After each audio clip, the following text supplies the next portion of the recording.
Hay algo que quiero investigar contigo hoy, algo que probablemente hayas escuchado muchas veces, pero que si somos honestos, tal vez nunca hayas realmente observado desde adentro. Se habla mucho de manifestación, se habla de frecuencias, de vibración, de atraer lo que deseas, de alinear tus pensamientos con el universo para que aquello que quieres aparezca en tu vida. Y yo no vengo aquí a decirte que eso está mal ni a destruir ninguna creencia, vengo a hacer algo distinto. Vengo a invitarte a mirar más profundamente, porque hay algo en todo ese discurso que cuando lo observas de verdad, revela algo mucho más interesante y mucho más transformador que cualquier técnica o método que hayas podido encontrar hasta ahora. Permítete mirar esto por un momento. ¿Cuántas veces has intentado manifestar algo? ¿Cuántas veces te has sentado a visualizar, a repetir afirmaciones, a elevar tu vibración, a actuar como si ya tuvieras lo que deseas y sin embargo eso que buscas sigue sin aparecer? O tal vez apareció durante un tiempo pero después se fue, o apareció de una forma diferente a la que esperabas y no te trajo lo que pensabas que te traería. Esto no lo digo para generar duda ni para desanimarte. Lo digo porque en esa experiencia, en esa brecha entre lo que se promete y lo que realmente ocurre, hay una información preciosa sobre cómo funciona la mente, sobre cómo funciona la conciencia y sobre lo que realmente significa manifestar algo en la vida de un ser humano. Quiero invitarte a investigar algo que tal vez nunca te hayas detenido a observar. La palabra manifestación, en su sentido más literal, más despojado de toda decoración espiritual, significa hacer visible lo que ya existe. Manifestar es revelar, es que algo que estaba oculto, latente, potencial, se vuelva perceptible, concreto, presente. Y cuando uno empieza a mirar esto desde ahí, desde esa raíz semántica y filosófica, algo muy interesante ocurre, porque la pregunta ya no es cómo atraigo lo que quiero, sino qué es lo que ya existe en mí que todavía no he podido ver con claridad. Aquí hay algo muy interesante. La mayoría de las personas que buscan manifestar algo en su vida lo hacen desde un lugar de carencia. Y esto no es un juicio, es una observación. Hay una sensación interna, muchas veces inconsciente, de que algo falta, que la vida como está no es suficiente. Que si tuviera más dinero, más amor, más salud, más reconocimiento, si llegara a eso que deseo, entonces podría estar bien, podría ser feliz, podría sentirme completo. Y la mente, que es extraordinariamente hábil para construir narrativas coherentes, toma esa sensación de falta y la convierte en un proyecto, en un objetivo, en una misión espiritual de manifestación. Y entonces uno empieza a practicar, a visualizar, a afirmar, a elevar la energía, y todo ese esfuerzo, por más sincero que sea, por más dedicado que sea, está construido sobre una base que vale la pena examinar con mucho cuidado. Observa esto por un momento. ¿Qué ocurre en ti cuando deseas algo intensamente? No me refiero a lo que piensas que ocurre, me refiero a lo que realmente puedes observar si te detienes un instante y miras adentro. Hay una tensión, una contracción, una especie de movimiento interno que va hacia adelante, hacia el futuro, hacia ese objeto o situación que todavía no está presente. Y en ese movimiento, en esa dirección de la atención, lo que está ocurriendo aquí y ahora en este momento se vuelve secundario, se vuelve el fondo. El presente se convierte en un trampolín hacia algo que todavía no existe. ¿Y qué hace eso con la percepción? ¿Qué hace eso con la calidad de la atención que tienes disponible en este instante? Esto es lo que la palabra cuántico, cuando se usa en el contexto de la manifestación, raramente llega a revelar, porque se habla de física cuántica como si fuera una especie de magia disponible para quienes aprenden el truco correcto, pero lo que la física cuántica, en su sentido más honesto y técnico, observa es algo radicalmente diferente y radicalmente más perturbador para la mente condicionada. Observa que a nivel subatómico, la realidad no existe como algo fijo e independiente de la observación. Que lo que llamamos partículas, lo que llamamos materia, se comporta de maneras que desafían completamente la lógica que usamos para organizar nuestra experiencia cotidiana. Y en particular observa algo que tiene una implicación profundísima para la conciencia humana, que el acto de observar, el acto de prestar atención, modifica aquello que es observado. Ahora bien, esto no significa que si piensas en dinero, el dinero aparecerá mágicamente en tu cuenta bancaria. Eso sería una malinterpretación muy conveniente, pero muy superficial, de lo que la física cuántica en realidad describe. Lo que sí significa, y esto es lo que quiero investigar contigo, es que la calidad de tu observación, la calidad de tu atención, la forma en que percibes lo que ocurre, tiene un efecto real y concreto sobre lo que experimentas como tu realidad. No en el sentido de que cambias el mundo externo con la mente, sino en el sentido mucho más íntimo y mucho más verificable de que la realidad que percibes es inseparable de la conciencia con la que la percibes. Permítete mirar esto sin juzgarlo. Dos personas pueden estar en la misma habitación, vivir la misma situación y experimentar realidades completamente diferentes. Esto no es metáfora, no es poesía espiritual, es algo que puedes verificar en tu propia vida con una honestidad elemental.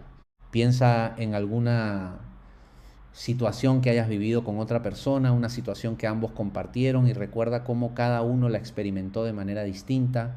Tal vez incluso llegaron a conclusiones opuestas sobre lo que había ocurrido. ¿Qué es lo que produjo esa diferencia?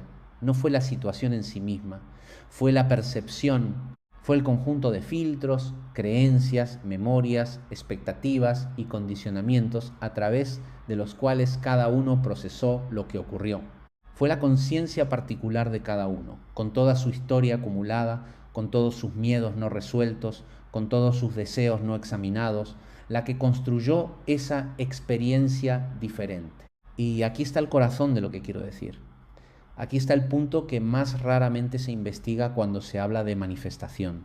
Si la realidad que experimento es inseparable de la conciencia con la que la percibo, entonces transformar mi experiencia no es fundamentalmente un problema de atraer cosas desde afuera. Es un problema de percepción, es un problema de observación, es un problema de qué tan despierta está la conciencia con la que estoy mirando lo que ocurre. Aquí hay algo muy interesante.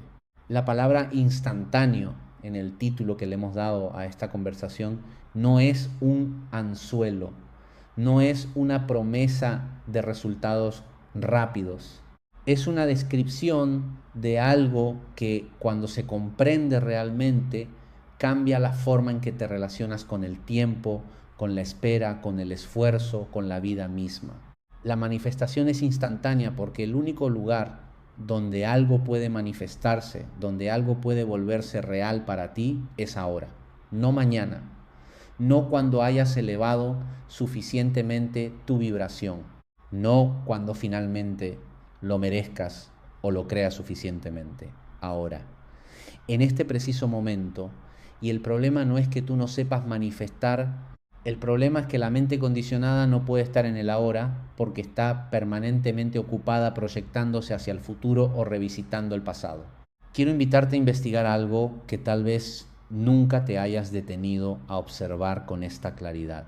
¿Cuánto tiempo pasas realmente en el presente? No lo que crees que pasas. Observa honestamente. ¿Cuánto de tu energía mental en este momento mismo está en algún otro lugar que no sea aquí? Hay una parte que está pensando en algo que tienes que hacer más tarde. Hay una parte que está evaluando lo que escuchas, comparándolo con lo que ya sabes o con lo que otros han dicho. Hay una parte que está monitoreando si lo que llega está siendo útil, si vale la pena seguir prestando atención. Hay una parte que recuerda una conversación de ayer o de la semana pasada. Todo esto ocurre simultáneamente, en un susurro constante que la mente raramente examina porque es el ruido de fondo al que está tan acostumbrada que ya no lo percibe como ruido, lo percibe como normalidad. Y en ese estado, en esa dispersión de la atención que ha llegado a ser la condición ordinaria de la mente humana moderna, ¿qué posibilidades existen de que algo realmente se manifieste? No en el sentido de aparecer desde afuera, sino en el sentido más profundo de volverse visible para ti, porque la realidad no le falta. La vida no le falta presencia, ni riqueza, ni profundidad. Lo que falta, lo que está perpetuamente ausente, es la atención con la que podrías percibirla. Observa esto por un momento. Hay momentos en la vida de toda persona donde algo extraordinario ocurre. Momentos donde la mente por alguna razón se calla. Puede ser frente a un atardecer, puede ser en medio de una experiencia de naturaleza abrumadora, puede ser en un instante de amor muy puro o en un momento de crisis tan intensa que el pensamiento se detiene porque simplemente ya no sabe qué hacer. En esos momentos hay algo que muchas personas describen como una presencia distinta, una calidad diferente de la experiencia, una sensación de que la vida, exactamente como es en ese instante, es completa. No falta nada, no hay nada que cambiar, no hay ningún lugar al que ir. Y eso que se siente en esos momentos, esa plenitud que no depende de ninguna condición externa, eso es lo que la conciencia es cuando no está atrapada en el movimiento incesante del condicionamiento. Ahora bien, lo que usualmente ocurre después de esos momentos es igualmente interesante. La mente vuelve, el pensamiento regresa y muchas veces lo primero que hace el pensamiento al regresar es intentar capturar ese momento, conservarlo, repetirlo, convertirlo en un método. Y en ese intento de captura, en ese movimiento de posesión, lo que era espontáneo y vivo se convierte en un objeto de deseo, se convierte en algo que hay que conseguir. Y vuelve el ciclo, vuelve la búsqueda, vuelve la carencia, vuelve la promesa de que si hago las cosas correctas, si aprendo la técnica adecuada, si me esfuerzo lo suficiente, podré volver a ese estado, podré manifestarlo. Permíteme ser muy honesto contigo en este punto, porque creo que la honestidad aquí es la única cosa que realmente puede ser de utilidad. Ese estado que estoy describiendo, esa presencia, esa claridad, esa plenitud que no depende de condiciones externas, no puede ser manifestada porque no está ausente. No está en ningún otro lugar al que necesites llegar. No requiere ningún método especial para ser alcanzada. Lo que requiere es que la mente se detenga lo suficiente como para percibir lo que siempre ha estado aquí. Y eso no es un proceso de adquisición, es un proceso de reconocimiento. Aquí hay algo muy interesante que vale la pena examinar con cuidado. Hay una diferencia fundamental entre querer algo desde el deseo y querer algo desde la presencia. Y esta diferencia no es pequeña ni filosófica en el sentido abstracto. Es una diferencia que tiene consecuencias concretas y observables en la forma en que se desarrolla la vida de una persona. Cuando quiero algo desde el deseo condicionado, lo que ocurre es que estoy intentando llenar un vacío y ese vacío, esa sensación de falta o de incompletud, es en sí misma una producción de la mente, no es algo que existe en la realidad de una manera objetiva e independiente. Es algo que la mente construye, normalmente a partir de comparaciones. Me comparo con lo que otros tienen. Me comparo con lo que yo mismo tenía antes o podría tener después. Me comparo con una imagen ideal de cómo debería ser mi vida. Y de esa comparación surge el vacío, surge la carencia. Y el deseo de manifestar aparece como el intento de cerrar esa brecha. Observa esto en tu propia experiencia, no en la experiencia de alguien más, en la tuya. ¿Cuándo empezaste a desear lo que deseas hoy? ¿Qué comparación, qué imagen, qué momento fue el que generó la percepción de que eso que buscas falta en tu vida, tal vez lo viste en alguien más? Tal vez lo tuviste y lo perdiste. Tal vez lo imaginaste a partir de algo que leíste o escuchaste. pero en algún punto hubo un movimiento de comparación que produjo una brecha, y esa brecha se convirtió en deseo. Y el deseo se convirtió en el motor de una búsqueda que, mientras no se examina con honestidad, continuará indefinidamente, porque la brecha que la origina no está en el mundo externo, está en la forma en que la mente percibe. Esto no significa que los deseos sean malos, no estoy diciendo eso, no estoy invitándote a suprimir lo que sientes ni a pretender que no quieres lo que quieres. Eso sería tan condicionado como el deseo mismo, solo que disfrazado de espiritualidad. Lo que estoy invitándote a hacer es algo mucho más directo y mucho más liberador. Estoy invitándote a observar el deseo, a mirarlo, a preguntarte qué hay dentro de él, a investigar la naturaleza de lo que busca. Porque cuando el deseo es observado con atención real y sin juicio, sin el intento de eliminarlo ni de satisfacerlo inmediatamente, algo empieza a revelarse. Empieza a verse con más claridad qué parte de ese deseo es genuina, qué parte de él responde a algo que realmente es tuyo y qué parte es un eco del condicionamiento, un reflejo de lo que se supone que deberías querer, de lo que la cultura, la familia, el entorno han depositado como imagen de éxito o de plenitud. Y cuando esa distinción empieza a clarificarse, algo muy interesante ocurre. No es que los deseos desaparezcan, es que cambia la relación con ellos. Ya no son una urgencia que domina la atención. Ya no son una sentencia que define el valor que tienes como ser humano en función de si los alcanzas o no. Se vuelven información, se vuelven señales que la vida usa para mostrarte algo sobre ti mismo. Y desde ese lugar, desde esa observación más libre y más lúcida, la acción que surge es completamente diferente a la acción que surge del deseo ansioso. Quiero invitarte a investigar algo. Piensa en alguna cosa que hayas manifestado en tu vida, no algo que planeaste meticulosamente y ejecutaste paso a paso. Me refiero a algo que llegó de una manera que no esperabas, algo que apareció con una naturalidad que te sorprendió.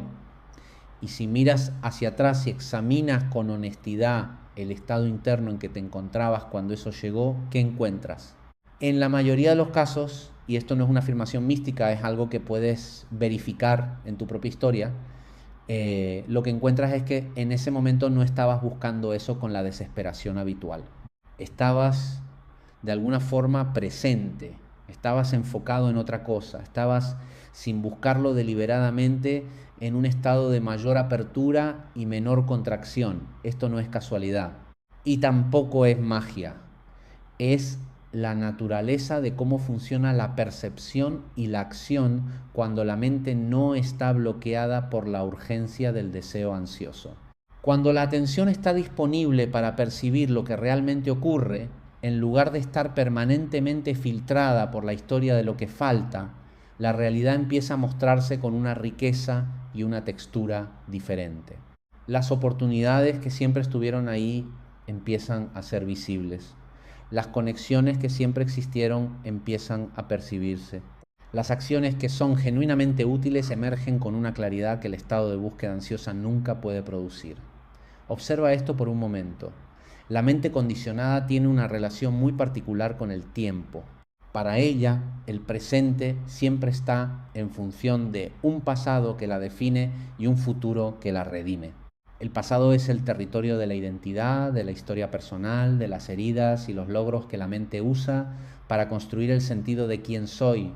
Y el futuro es el territorio de la redención, del lugar donde finalmente seré lo que se supone que debo ser, tendré lo que se supone que debo tener. Seré reconocido de la manera en que se supone que merezco ser reconocido. Y el presente en esa estructura es simplemente el paso de uno al otro. Es el corredor entre el pasado que me condiciona y el futuro que me salva. ¿Y qué ocurre con la vida en ese corredor? ¿Qué ocurre con todo lo que existe en este momento mientras la mente está ocupada procesando el pasado y proyectando el futuro? Ocurre que se pierde, no se pierde de manera dramática. No hay un momento de catástrofe en el que de repente la vida se escapa, se pierde en el susurro, en la acumulación de momentos no habitados, en la suma de instantes donde la atención estaba en otro lugar, y al final, cuando la persona mira hacia atrás, hay una sensación difusa de que la vida pasó rápido, de que no sabe muy bien a dónde fue, de que hizo muchas cosas pero no sabe si realmente estuvo en ellas. Permíteme preguntarte algo directamente. ¿Cuándo fue la última vez que estuviste completamente presente en una conversación, no parcialmente presente mientras simultáneamente procesabas lo que ibas a decir después, o juzgabas lo que la otra persona estaba diciendo, o pensabas en lo que tenías que hacer al terminar esa conversación? Completamente presente, ¿sí? Con toda tu atención disponible para lo que ocurría en ese momento exacto. Para muchas personas, si son honestas, es difícil recordar un momento así con claridad. No porque no haya ocurrido, sino porque el estado de presencia plena no deja el mismo tipo de registro que el pensamiento deja. La mente no lo marca con la misma intensidad. Y eso dice mucho sobre cómo está estructurada la atención ordinaria. Aquí hay algo muy interesante. Hay una creencia profundamente instalada en la psicología moderna y en la cultura del desarrollo personal que dice que para transformar la vida hay que trabajar mucho, hay que esforzarse, hay que superar las resistencias, hay que atravesar el dolor, hay que conquistar las limitaciones. Y yo no digo que nada de eso sea falso. Hay momentos donde la honestidad requiere confrontar cosas difíciles, donde el crecimiento implica incomodidad, donde la transformación no es fácil ni indolora, pero hay una distinción fundamental que pocas veces se hace en ese discurso, y es la distinción entre el esfuerzo que viene de la conciencia y el esfuerzo que viene de la compulsión. El esfuerzo que viene de la compulsión es el que no puede detenerse, es el que no sabe cuándo es suficiente, es el que se mueve por miedo al fracaso, por necesidad de aprobación, por terror al vacío que aparecería si uno dejara de hacer.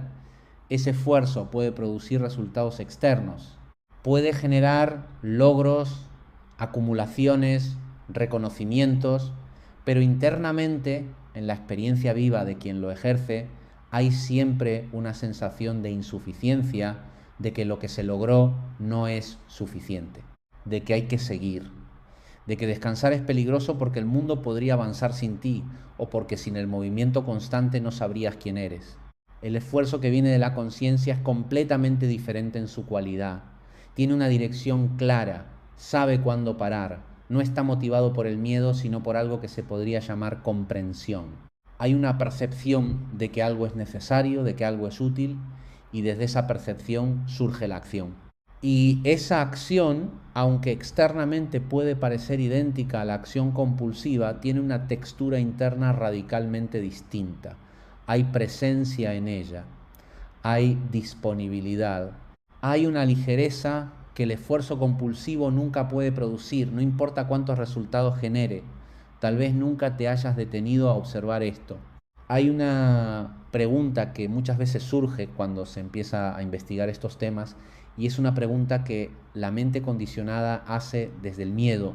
La pregunta es, si me acepto como soy, si dejo de luchar tanto, si dejo de empujar, no me quedaré estancado, no dejaré de avanzar, no acabaré siendo alguien que simplemente se resigna y no hace nada. Y es una pregunta legítima, porque viene de una observación real. La mente condicionada ha usado el descontento como combustible durante tanto tiempo que genuinamente teme que sin el aguijón del descontento no habría movimiento. Pero observa lo que esa pregunta asume. Asume que el movimiento que ha habido hasta ahora, el movimiento impulsado por el descontento y el miedo y la necesidad de demostrar algo, ha sido el mejor movimiento posible. Asume que sin ese impulso no habría nada.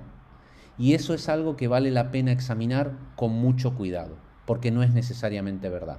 Porque hay tipos de movimiento que el miedo y el descontento producen, y hay tipos de movimiento que la claridad y la presencia producen.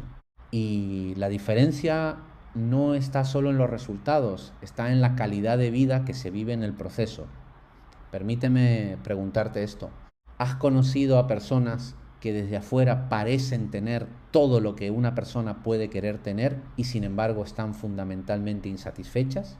¿Y has conocido a personas que externamente tienen mucho menos, que viven en circunstancias mucho más sencillas y sin embargo hay en ellas una calidad de presencia y de ecuanimidad que resulta casi incomprensible para la mente condicionada? ¿Qué explica esa diferencia? No es la cantidad de lo que se tiene, no es la posición social, no es el reconocimiento externo, es algo que tiene que ver con la relación interna que se tiene con lo que se vive, con la capacidad de estar en lo que ocurre sin necesitar que sea diferente para poder estar bien. Y esto no es resignación, esto es exactamente lo opuesto de la resignación. La resignación es la rendición del deseo desde la amargura. La resignación dice, quería algo y no pude tenerlo, así que ya no voy a quererlo, pero en el fondo sigo doliéndome de que no esté. La presencia genuina que estoy describiendo no viene de haber querido algo y haberlo perdido, viene de haber investigado lo que se desea y haber descubierto que la raíz de ese deseo no estaba afuera, sino adentro. Viene de haber visto que lo que la mente buscaba afuera era un reflejo de algo que la conciencia ya contiene. Observa esto por un momento. Hay una paradoja muy interesante en el corazón de todo esto. Las personas que más intensamente intentan manifestar cosas desde la urgencia del deseo, con frecuencia encuentran que esas cosas tardan más en llegar, o llegan con más fricciones de las esperadas, o llegan y no traen lo que se esperaba que trajeran. Y en cambio hay momentos en que la persona, sin intentar manifestar nada en particular, simplemente estando presente y actuando desde ese estado de mayor claridad, encuentra que las cosas ocurren con una fluidez que la sorprende y la mente, cuando intenta explicar ese fenómeno, crea historias. Dice que fue suerte, dice que fue el momento correcto, dice que finalmente la vibración estuvo alineada, pero raramente se detiene a investigar la diferencia más fundamental entre un estado y el otro. Aquí hay algo muy interesante. Esa diferencia tiene que ver con la resistencia, no la resistencia en el sentido psicológico de oponerse a lo que ocurre, aunque eso también es parte del asunto. Me refiero a la resistencia en el sentido más amplio de la contracción que la mente produce cuando está en modo de carencia. Cuando la mente está operando desde el paradigma de que algo falta, de que el mundo debe ser diferente a como es, de que el presente es insuficiente, hay una especie de tensión que atraviesa toda la experiencia, una especie de fricción entre lo que es y lo que se cree que debería ser. Y esa fricción no solo es incómoda en el sentido emocional, tiene un efecto concreto sobre la calidad de la percepción y sobre la calidad de la acción que es posible desde ese estado. La atención que está bajo esa tensión no está disponible de la misma manera que la atención que está relajada y abierta. Es como intentar escuchar música con los oídos tapados. Técnicamente el oído está funcionando, técnicamente hay sonido llegando, pero la calidad de lo que se percibe está profundamente limitada por la obstrucción y el condicionamiento, la urgencia, el miedo, la necesidad de controlar el resultado son formas de obstrucción de la atención. Son tapones que limitan la calidad con la que se puede percibir y por lo tanto la calidad de las decisiones y las acciones que emergen de esa percepción. Quiero invitarte a investigar algo que tal vez nunca te hayas detenido a observar de esta manera. Hay una ilusión que la mente condicionada mantiene sobre el control. La ilusión de que si piensa suficientemente, si planifica suficientemente, si anticipa todos los posibles escenarios y se prepara para ellos, puede asegurarse el resultado que desea. Y esta ilusión no es completamente absurda. Hay situaciones donde la planificación inteligente efectivamente reduce la incertidumbre y mejora las posibilidades de un resultado deseado. Hay valor en pensar con claridad, en prepararse, en actuar con discernimiento, Pero hay una diferencia enorme entre la planificación que emerge de la claridad y la planificación que emerge del miedo a perder el control. La planificación desde la claridad puede detenerse. Sabe cuándo ya ha hecho lo que puede hacer y puede soltar el resultado. Hay en ella una confianza fundamental en la capacidad de responder a lo que ocurra sin necesitar garantías absolutas sobre lo que ocurrirá. La planificación desde el miedo no puede detenerse, no sabe cuándo es suficiente. Siempre hay un escenario más que considerar, una contingencia más que anticipar, una posibilidad de pérdida más que prevenir. Y en esa actividad incesante, la mente consume una energía enorme que no está disponible para la presencia, para la creatividad, para la percepción de lo que realmente ocurre en lugar de lo que se teme que podría ocurrir. Y aquí está la conexión con la manifestación que más raramente se investiga.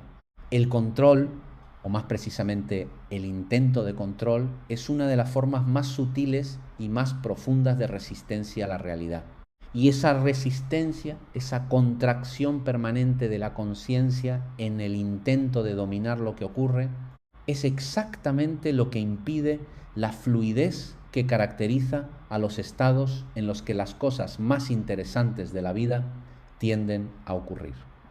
Permítete mirar esto sin juzgarlo. Hay una diferencia entre confiar y ser ingenuo. Hay una diferencia entre abrirse y abandonarse. Hay una diferencia entre soltar el control y perder el discernimiento.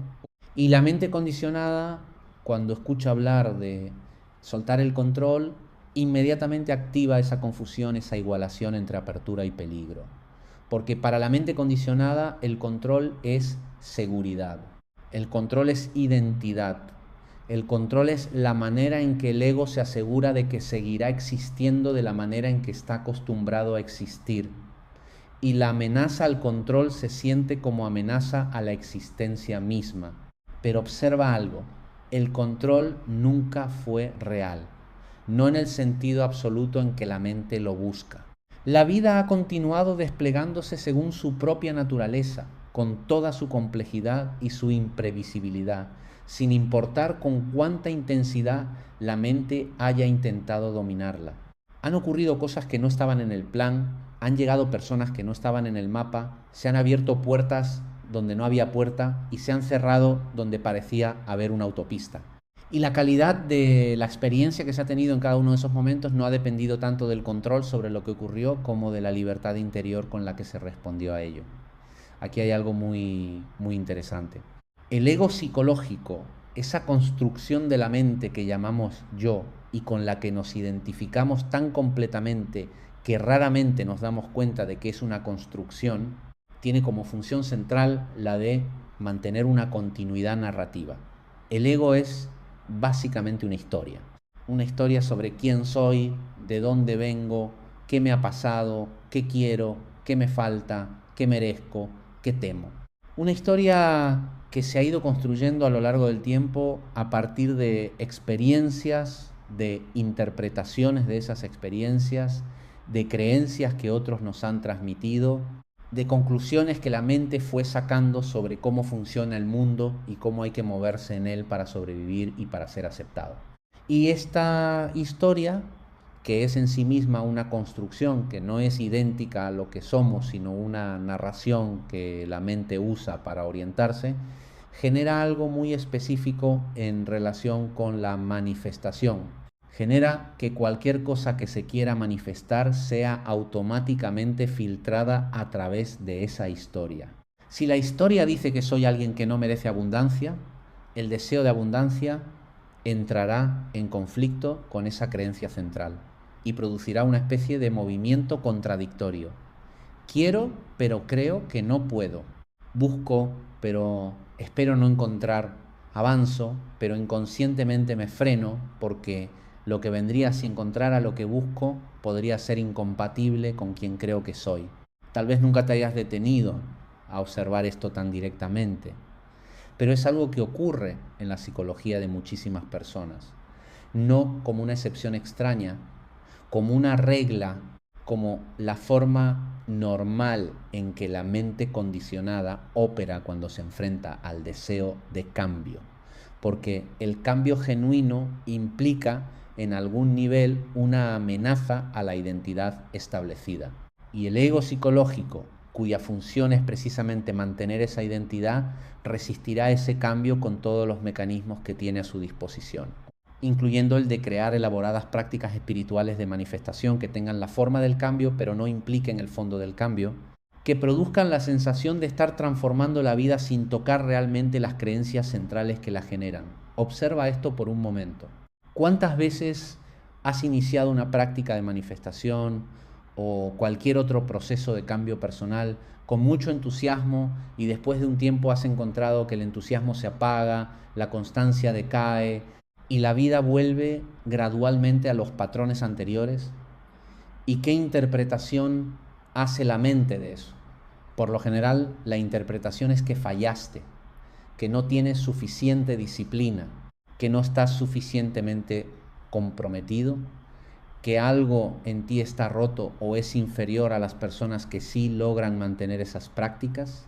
Y esa interpretación, que es la que el ego produce automáticamente para protegerse, evita que se haga la pregunta realmente útil. La pregunta realmente útil no es ¿por qué no pude mantenerlo?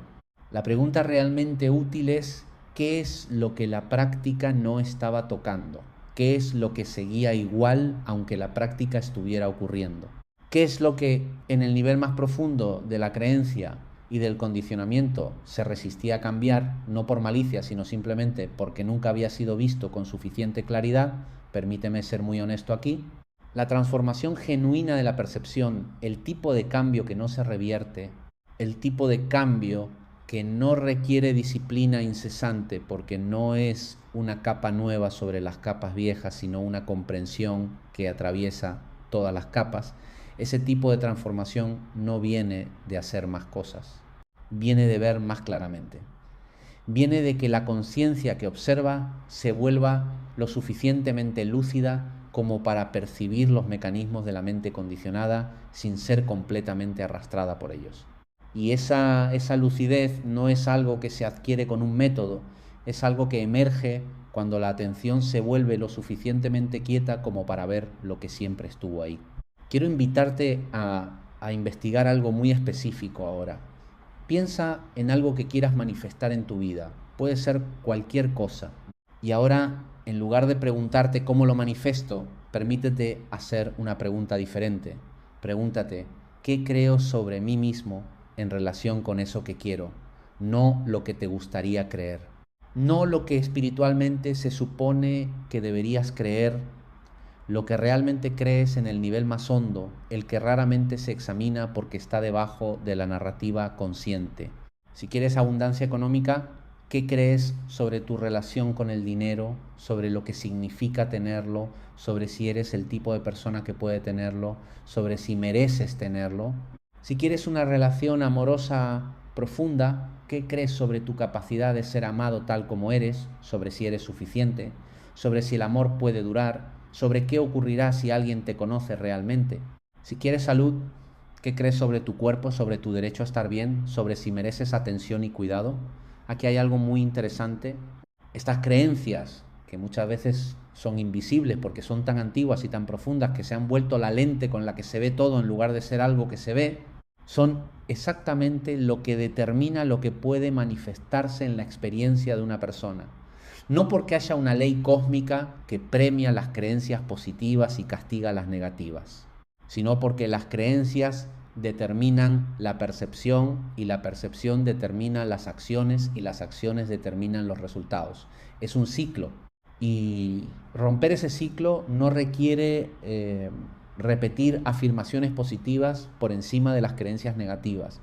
Requiere ver las creencias, requiere percibir su naturaleza construida, su origen en el condicionamiento, su falta de solidez cuando se las examina directamente.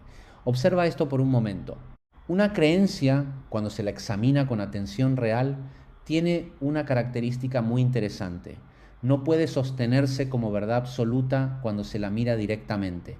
Esto no significa que sea falsa en el sentido de que no haya nada de verdad en ella, Significa que cuando se la mira sin el peso de la identificación, cuando ya no soy yo quien tiene esa creencia, sino la conciencia que observa esa creencia, su naturaleza cambia. Ya no es una ley del universo, se convierte en un patrón de pensamiento, en un hábito de interpretación, en algo que el pasado generó y que el presente puede o no reproducir, dependiendo de si hay suficiente presencia como para percibir lo que realmente ocurre en lugar de lo que el patrón dice que ocurre. Permítete mirar esto sin juzgarlo. Hay una distinción que es absolutamente central para todo lo que estamos investigando aquí y que raramente se hace con claridad en los discursos de desarrollo personal y de manifestación. Es la distinción entre el observador y lo observado, entre la conciencia que ve y el contenido de lo que es visto, entre el espacio en que los pensamientos aparecen y los pensamientos mismos. Normalmente, en el estado de conciencia ordinaria, esta distinción no existe en la experiencia. Hay una identificación tan completa entre la conciencia y su contenido que la persona cree que ella es sus pensamientos, que ella es sus emociones, que ella es su historia, que ella es el relato que la mente construye sobre quién es y cómo es el mundo, y esa identificación es la raíz de la mayoría del sufrimiento psicológico, no porque los pensamientos o las emociones sean inherentemente problemáticos, sino porque cuando hay identificación completa con ellos, cuando no hay ningún espacio entre la conciencia y el contenido de la conciencia, se pierde toda libertad de respuesta. Los pensamientos simplemente ocurren y arrastran la experiencia.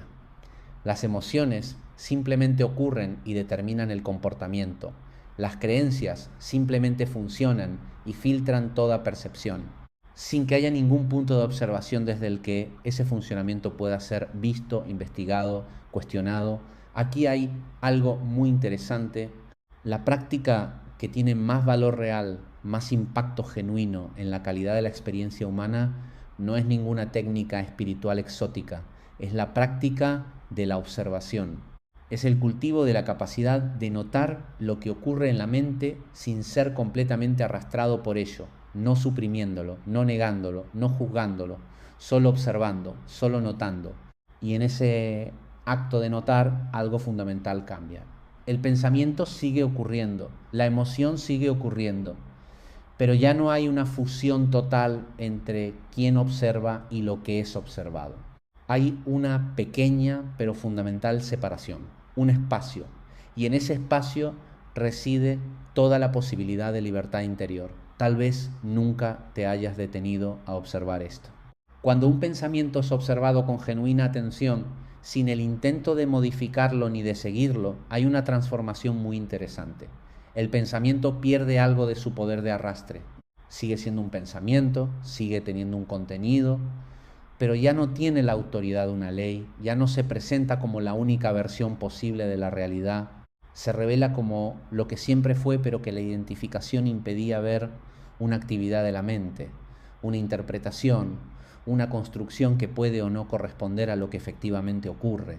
Y cuando eso ocurre, cuando hay observación real en lugar de identificación automática, la relación con los deseos, con las creencias, con los miedos, con la historia personal cambia completamente. No porque hayan desaparecido, sino porque ya no ocupan todo el campo de la conciencia. Hay algo más que la conciencia que los observa.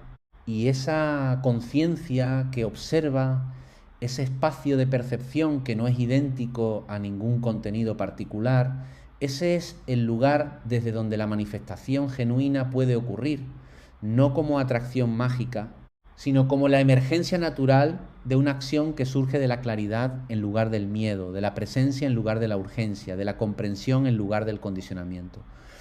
Observa esto por un momento. Hay una diferencia entre la conciencia y el ego, y esta diferencia no es abstracta ni filosófica en un sentido que la haga irrelevante para la vida cotidiana. Es concreta y observable. El ego es el sentido de un yo separado, de una identidad delimitada que necesita ser protegida, alimentada, confirmada. La conciencia es el espacio en que ese ego aparece. Es lo que permite que el ego sea conocido. El ego es el pensamiento que dice soy esto y no soy aquello. La conciencia es lo que percibe ese pensamiento. Y la identificación que la mayoría de los seres humanos mantienen durante casi toda su vida, la identificación de creerse idénticos a su ego, a su historia, a sus pensamientos, a sus emociones, es lo que genera la experiencia de separación, de limitación, de carencia que está en la base de la búsqueda de manifestar algo desde afuera. Permítete mirar esto sin juzgarlo. Cuando la conciencia se identifica completamente con el ego, surge automáticamente la sensación de ser una pequeña isla en un océano vasto e indiferente. De ser un objeto en el mundo que tiene que competir, que tiene que protegerse, que tiene que conseguir lo que necesita en un entorno que no garantiza su provisión. Y desde esa perspectiva, el deseo de manifestar es perfectamente comprensible. Es el intento de un objeto pequeño y vulnerable de asegurarse recursos en un mundo que percibe como escaso y azaroso. Pero hay una perspectiva diferente, que no requiere fe ni creencia, que puede ser investigada directamente en la propia experiencia. Y es la perspectiva de que la conciencia no es un objeto en el mundo, es el espacio en que el mundo aparece. La conciencia no está dentro del universo de la misma manera en que una piedra está dentro del universo. La conciencia es lo que permite que el universo sea conocido. Y cuando esto se investiga con genuina atención, cuando uno se pregunta ¿qué soy yo en el nivel más fundamental? No como un ejercicio filosófico, sino como una investigación real de la propia naturaleza, lo que se descubre no puede ser puesto en palabras con precisión, pero puede ser reconocido directamente. Quiero invitarte a hacer esto ahora mismo, no como una meditación formal, no como una técnica espiritual, solo como un momento de genuina investigación. Detente por un instante. Observa qué está ocurriendo en tu mente en este momento. Hay pensamientos, hay quizás alguna emoción, hay sensaciones en el cuerpo, hay el sonido de estas palabras si las estás escuchando o el movimiento de los ojos si las estás leyendo. Todo eso está ocurriendo. Ahora pregúntate, simplemente pregúntate sin esperar una respuesta conceptual. ¿Quién está observando todo esto?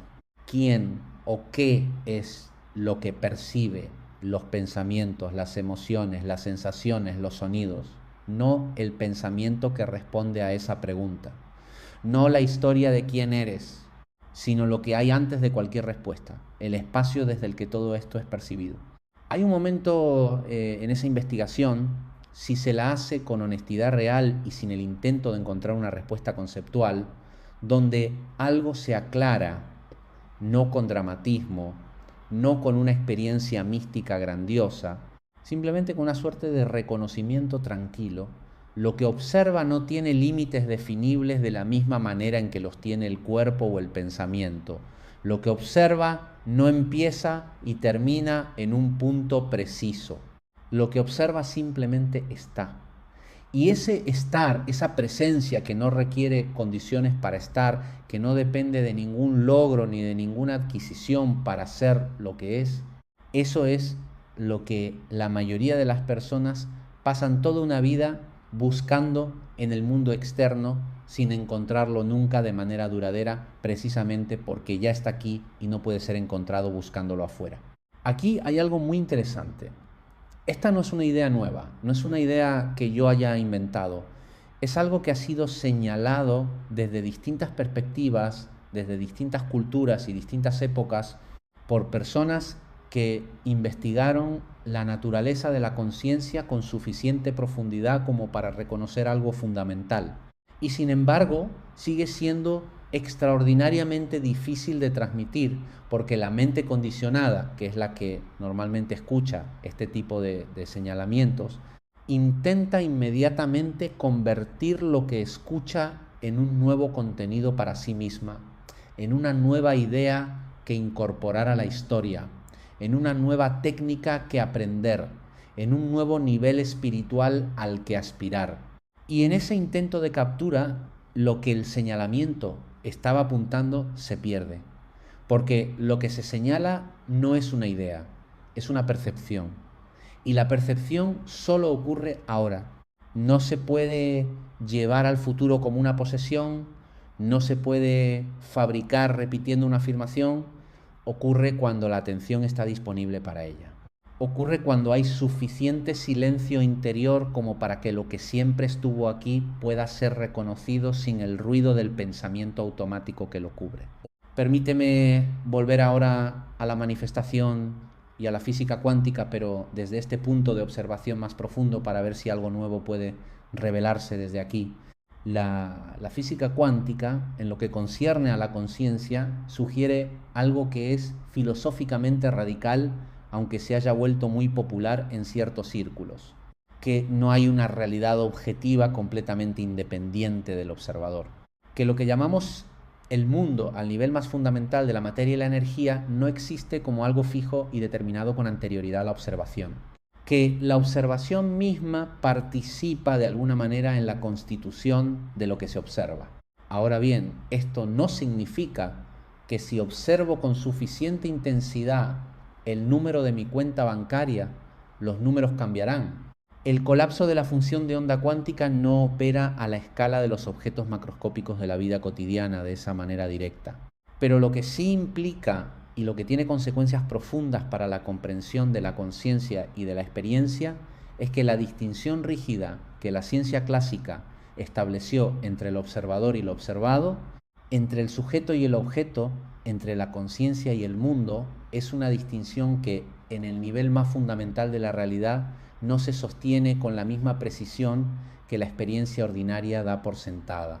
Observa esto por un momento. Si la conciencia y el mundo no son dos cosas completamente separadas e independientes, si hay en el nivel más profundo una continuidad entre el observador y lo que es observado, entonces la idea de que hay que atraer algo desde afuera adquiere una dimensión diferente.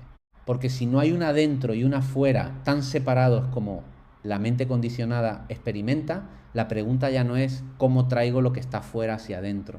La pregunta es cómo me relaciono con lo que ya está ocurriendo en la totalidad de la experiencia, que incluye tanto lo que llamo mi mente como lo que llamo el mundo. Y la respuesta a esa pregunta, desde esta perspectiva, no es un método, es una calidad de presencia. Es la disponibilidad de la conciencia para percibir con claridad, para actuar con discernimiento, para responder con inteligencia a lo que ocurre, en lugar de reaccionar automáticamente desde el condicionamiento. Y esa disponibilidad, esa presencia, no es algo que se pueda adquirir haciendo algo específico durante cierta cantidad de tiempo hasta que llegue. Es algo que puede ser reconocido ahora mismo en la medida en que la identificación con los contenidos de la mente se afloja lo suficiente como para que el espacio que los contiene sea percibido. Aquí hay algo muy interesante. El tiempo es probablemente el territorio donde el condicionamiento opera de manera más invisible y más constante. La mente condicionada no vive en el presente. No puede vivir en el presente porque su función, tal como ha sido desarrollada en la mayoría de los seres humanos, es precisamente la de moverse en el tiempo. La de extraer patrones del pasado para predecir el futuro y proteger la supervivencia en el presente. Y esa función es extraordinariamente valiosa. Sin ella no habría lenguaje, no habría planificación, no habría civilización. Pero tiene un costo que pocas veces se examina, y es el costo de la ausencia del presente. La mente, que está permanentemente procesando el pasado y proyectando el futuro, no puede estar en el presente de la misma manera que la conciencia, que simplemente es. Y el presente, que es el único lugar donde la vida realmente ocurre, el único lugar donde algo puede manifestarse, el único lugar donde hay contacto real con lo que es, queda permanentemente en segundo plano. Queda como el ruido de fondo de una película cuya trama principal se desarrolla en los territorios del tiempo. Tal vez nunca te hayas detenido a observar esto. El sufrimiento psicológico, la gran mayoría del sufrimiento que no tiene una causa física directa, ocurre en el tiempo. El dolor viene del pasado, que se revisita. La ansiedad viene del futuro, que se anticipa. El presente, cuando se lo puede habitar directamente, raramente es de por sí insoportable. Lo que es insoportable es la historia sobre el presente, la narrativa que lo conecta con los dolores del pasado o con los miedos del futuro. Y esa historia es una producción de la mente condicionada que ocurre en el presente, pero que arrastra al presente hacia otro lugar. Permítete mirar esto sin juzgarlo. ¿Qué ocurre cuando el pensamiento se aquieta, aunque sea por un momento? No cuando se suprime, no cuando se forcejea con él, sino cuando simplemente no hay energía que lo alimente y se aquieta por sí mismo, como el agua de un lago se aquieta cuando no hay viento. En ese silencio, que no es ausencia sino plenitud, hay algo que se percibe. Hay una cualidad diferente de la experiencia. Hay una presencia que no llega de ninguna parte porque siempre estuvo aquí. Y en esa presencia, en ese espacio quieto, hay algo que se podría llamar la posibilidad de todo. Porque el pensamiento que normalmente estrecha la percepción en el túnel de una interpretación particular no está operando con su fuerza habitual.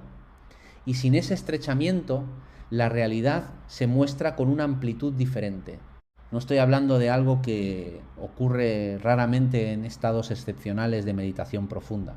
Estoy hablando de algo que ocurre constantemente en fragmentos de tiempo que la mente condicionada normalmente atraviesa sin percibir porque no tiene categoría para registrarlos. Cada vez que hay una pausa genuina entre un pensamiento y el siguiente, cada vez que la atención está tan completamente en lo que ocurre que no hay espacio para la narrativa, cada vez que hay un momento de genuina sorpresa o de belleza que silencia al pensamiento por un instante, en todos esos momentos brevísimos pero reales, hay un contacto directo con lo que la conciencia es cuando no está identificada con ningún contenido particular. Quiero invitarte a investigar algo ahora que puede cambiar la forma en que te relacionas con todo lo que hemos estado explorando. Y es esta pregunta, esta investigación muy simple pero muy directa. ¿Puedo percibir ahora mismo el espacio en que están ocurriendo los pensamientos? No el contenido de los pensamientos, no la interpretación de lo que se está diciendo, el espacio en que los pensamientos aparecen y desaparecen. ¿Es ese espacio mismo algo que puede ser percibido? Y si hay algún tipo de percepción de ese espacio, aunque sea vaga y no conceptualizable, ¿qué características tiene? ¿Es pequeño o grande? ¿Tiene un límite? ¿Puede ser dañado por lo que aparece en él? ¿Es afectado por los contenidos que lo atraviesan o permanece fundamentalmente intacto independientemente de lo que aparezca? Esta no es una pregunta retórica con una respuesta predeterminada que quiero que adoptes. Es una invitación genuina a la investigación directa, porque la respuesta que importa no es la que yo pueda darte. La respuesta que importa, la única que puede tener un efecto real sobre la calidad de tu experiencia, es la que surge de tu propia observación directa. Y esa observación no requiere tiempo para desarrollarse. No requiere años de práctica espiritual para estar disponible. Está disponible ahora en la misma medida en que la atención está disponible para dirigirse hacia sí misma, en lugar de estar completamente absorbida en el contenido de lo que piensa. Observa esto por un momento. La manifestación instantánea de la que habla el título de esta conversación no es la promesa de que puedes obtener lo que quieres en cero tiempo si sigues el método correcto. Es la señalización de algo mucho más fundamental. El único tiempo en que algo puede ocurrir es ahora. No hay otro tiempo disponible. El pasado no está disponible. El futuro no está disponible. Solo el presente existe como experiencia directa. Y si el presente está habitado con suficiente presencia, con suficiente atención, con suficiente claridad, entonces lo que emerge de ese estado tiene una calidad diferente. No porque haya activado un poder sobrenatural, sino porque la conciencia que percibe con claridad puede ver lo que está aquí, puede actuar en respuesta a lo que realmente ocurre, puede reconocer las oportunidades que el pensamiento ansioso no puede percibir. Aquí hay algo muy interesante que quiero señalar antes de que sigamos avanzando. Hay una confusión muy frecuente entre la presencia que estoy describiendo y la pasividad, como si estar presente significara no hacer nada, no querer nada, no moverse hacia ningún lugar. Y esa confusión es importante de deshacer, porque mantiene a muchas personas oscilando entre la actividad ansiosa y la resignación inerte, sin encontrar nunca el punto de inteligencia que hay entre los dos extremos. La presencia genuina no implica inacción, implica acción desde la claridad en lugar de acción desde la compulsión. Una persona presente puede moverse con mucha energía y determinación hacia aquello que reconoce como genuinamente valioso. Puede trabajar con intensidad y foco. Puede tomar decisiones difíciles con firmeza. Puede comprometerse profundamente con lo que hace. La diferencia no está en la cantidad o la intensidad de la acción. Está en la calidad del estado desde el que la acción emerge. Y esa calidad tiene efectos concretos tanto en el proceso como en los resultados. La acción que emerge de la presencia está informada por la percepción real de lo que ocurre, no por el mapa distorsionado que el miedo y el deseo ansioso construyen sobre lo que ocurre. Está orientada por valores genuinos, no por la necesidad de validación externa. Tiene una flexibilidad que le permite responder a lo que realmente acontece en lugar de insistir en el plan original cuando la realidad ya ha cambiado. Y tiene una eficiencia inherente que la acción compulsiva raramente puede alcanzar, porque no está desperdiciando energía en resistir lo que es, en luchar contra la realidad, en mantener la ilusión de control a cualquier costo. Permítete mirar esto sin juzgarlo. Hay una forma en que el ego psicológico usa la espiritualidad que es particularmente interesante de observar. La usa para fortalecer la identidad en lugar de investigarla. La usa para añadir capas de historia espiritual a la historia personal ya existente. Para pasar de ser alguien que tiene problemas a ser alguien que está en el camino de la transformación, que practica la manifestación, que conoce sobre conciencia cuántica.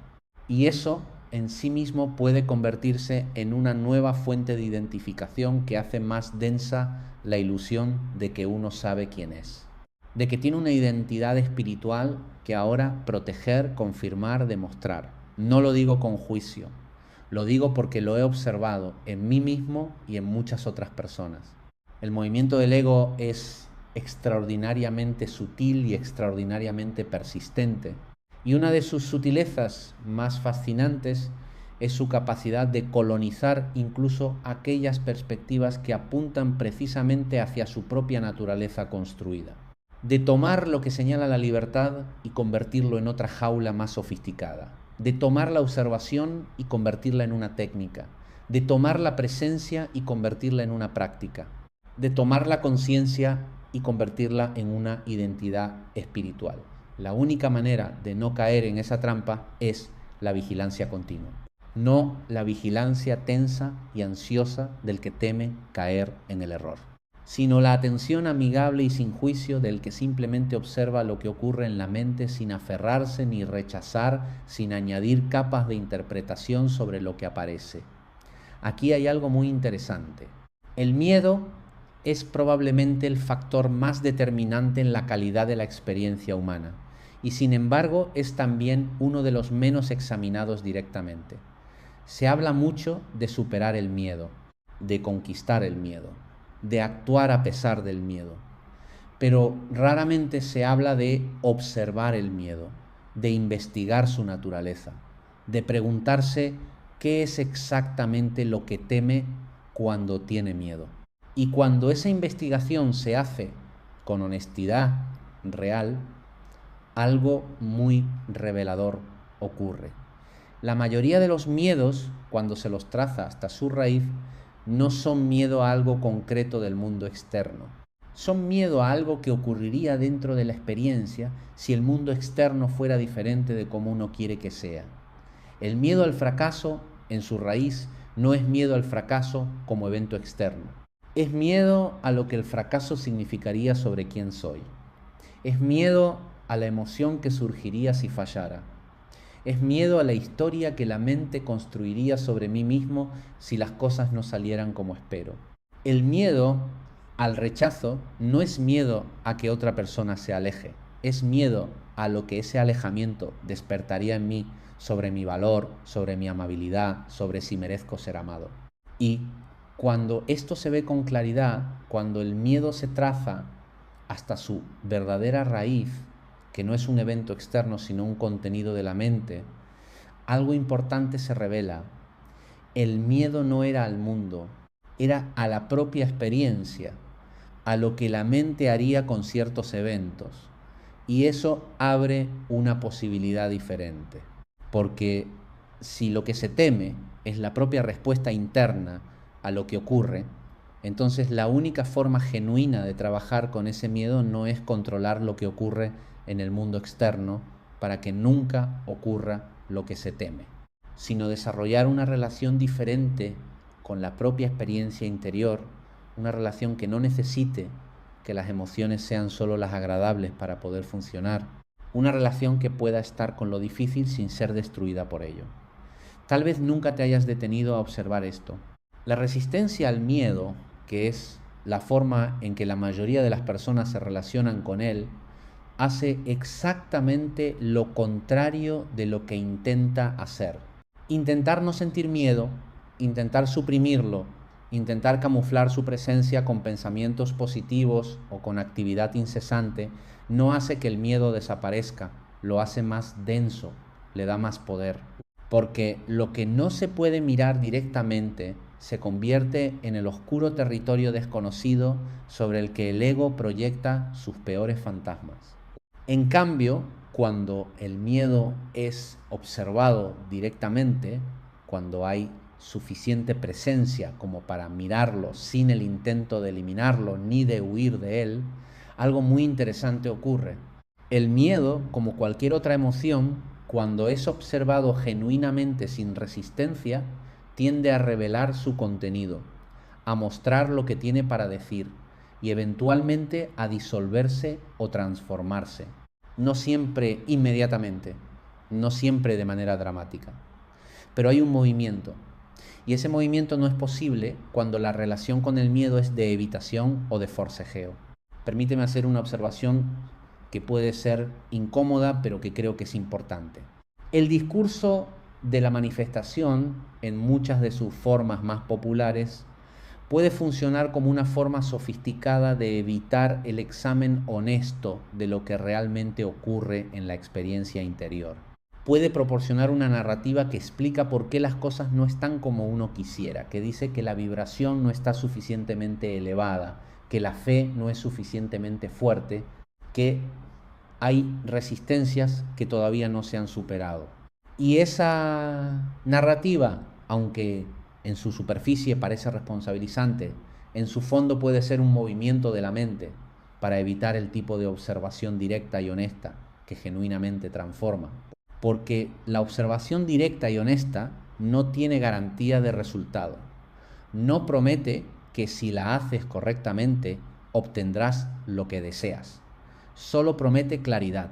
Solo promete una comprensión más genuina de lo que ocurre en la propia experiencia. Y desde esa comprensión la vida puede desplegarse con más fluidez, con más inteligencia, con más presencia, pero no según el plan del ego, según la inteligencia de algo más amplio que el ego, algo que la mente condicionada no puede predecir ni controlar porque está más allá de lo que el ego conoce sobre sí mismo. Quiero invitarte a investigar algo final, algo que reúne todo lo que hemos explorado y que te deja con una pregunta en lugar de una respuesta. Porque creo que las preguntas reales son más valiosas que las respuestas prestadas. La pregunta es esta: ¿y si lo que buscas manifestar en tu vida ya está disponible en la profundidad de lo que eres, no como objeto que adquirir, sino como cualidad que reconocer? No el dinero como objeto, sino la seguridad y la libertad que el dinero representa. No la relación como estructura, sino la conexión y el amor que la relación contiene. No la salud como condición física, sino la vitalidad y la presencia que la salud permite. Y si esas cualidades, seguridad, libertad, conexión, amor, vitalidad, presencia, tienen una dimensión que no depende completamente de las condiciones externas, y si hay una forma de estar en la vida que las contiene en alguna medida, incluso en las circunstancias difíciles, incluso en la ausencia de lo que se desea, esto no es una invitación a conformarse con menos. Es una invitación a investigar si lo que en el fondo se busca puede comenzar a ser vivido ahora, en este momento, con lo que ya está aquí, no en su forma completa, no en toda su amplitud posible, pero sí en alguna medida que sea real, que sea genuina, que no dependa de ninguna condición futura para existir en algún grado en este momento. Observa esto por un momento. Si hay, aunque sea una pequeña chispa de esa cualidad disponible ahora, si hay, aunque sea un rastro de presencia, de seguridad interior, de apertura, de conexión con lo que es, eh, entonces algo muy importante se vuelve visible, que eso que se busca no está completamente ausente, que no es una tierra prometida en el futuro inalcanzable, que tiene una raíz aquí en la conciencia que eres ahora mismo, y que esa raíz puede ser cultivada, no con técnicas de manifestación, sino con atención, con presencia, con la disposición a observar honestamente lo que ocurre en la propia experiencia y a responder a ello desde la mayor claridad disponible en cada momento. Aquí hay algo muy interesante que quiero que observes antes de que esta conversación termine. La conciencia no se divide entre el que busca y lo que busca. No hay un yo aquí buscando felicidad allá. No hay un sujeto carente tratando de alcanzar un objeto que lo complete. Esa división es una producción del pensamiento. Es una ficción conveniente que la mente usa para orientarse, pero que no describe con precisión la naturaleza de lo que somos. En el nivel más fundamental de la experiencia directa, antes de que el pensamiento la interprete y divida, hay solo esto, solo presencia, solo conciencia que es simultáneamente lo que observa y lo que es observado, solo este momento inmenso y completamente ordinario que contiene todo lo que existe. Esto no es misticismo, no es una creencia que te pido que adoptes, es algo que puedes verificar ahora mismo en la quietud de un instante de observación genuina si estás dispuesto a dirigir la atención hacia sí misma en lugar de hacia los contenidos que normalmente la llenan. Si estás dispuesto a preguntar solo por un momento ¿qué soy yo antes de cualquier pensamiento sobre lo que soy?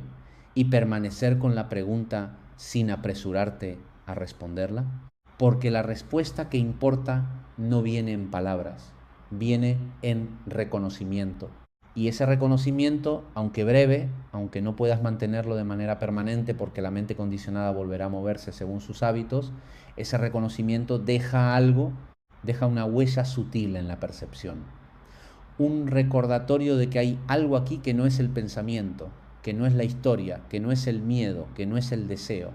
Algo que es la base de todo eso. Algo que no puede ser manifestado porque nunca estuvo ausente. Permítete mirar esto por última vez esta tarde, con toda la honestidad de que seas capaz.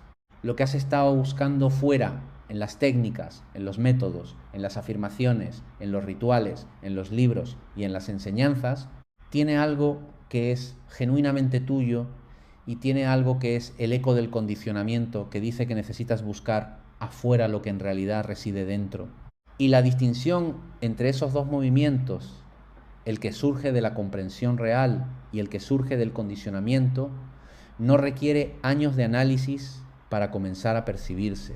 Requiere solo un momento de atención genuina, un momento de quietud en que la pregunta puede emerger con toda su fuerza y toda su honestidad. ¿Qué parte de lo que busco es genuina? ¿Y qué parte es la sombra del condicionamiento que me dice que no soy suficiente como soy? Y desde esa pregunta, desde esa honestidad fundamental, algo puede comenzar a moverse de una manera diferente. No porque hayas aprendido una nueva técnica, no porque hayas atraído lo que faltaba, sino porque la conciencia con la que percibes tu vida se ha vuelto un poco más clara, un poco más espaciosa, un poco más libre de la presión del condicionamiento que la hace pequeña, y esa claridad, ese espacio, esa libertad es lo que en realidad produce el tipo de cambio que no se revierte, el tipo de cambio que no requiere mantenimiento constante porque no es una capa nueva sobre las viejas, es la revelación de algo que siempre estuvo aquí. Y cuando eso ocurre, aunque sea brevemente, aunque sea parcialmente, la vida empieza a verse diferente. No porque el mundo externo haya cambiado, porque los ojos con que lo miras han comenzado a abrirse de una manera nueva, y eso es la manifestación más real y más profunda que cualquier ser humano puede experimentar. No la llegada de un objeto que llene el vacío, sino el reconocimiento de que el vacío era una ilusión y que la plenitud que siempre buscaste ya estaba aquí, esperando solo a ser vista.